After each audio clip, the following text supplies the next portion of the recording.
मित्रांनो, तुम्ही मागच्या व्लॉग मध्ये पाहिलं की आपण एडेश्वरचे दर्शन घेतलं होतं. सर्वांचा निरोप घ्यायची वेळ आली. मग आम्ही ब्रिज पार्क हॉटेलला व्हेज खायचं ठरवलं. हॉटेल एकदम छान होतं. त्यानंतर सर्वांनी ऑर्डर दिली. त्यानंतर आम्ही सर्वांनी जेवण केलं, स्वामी समर्थांचं दर्शन घेतलं.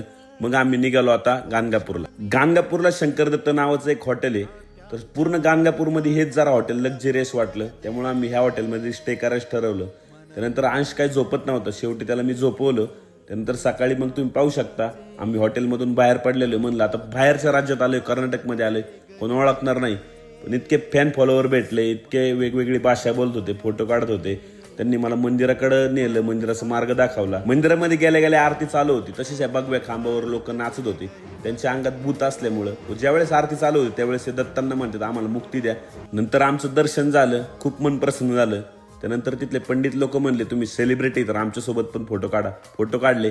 नंतर अंशची वेगळीच पद्धतीने नजर काढलेली. एवढं लहान वयातच कळतंय की अंशला किती माणुसकी आहे. त्यानंतर हे मंदिराच्या बाहेरची एंट्री तुम्ही पाहू शकता. त्यानंतर तिथल्या गायींना केळी वगैरे सारली.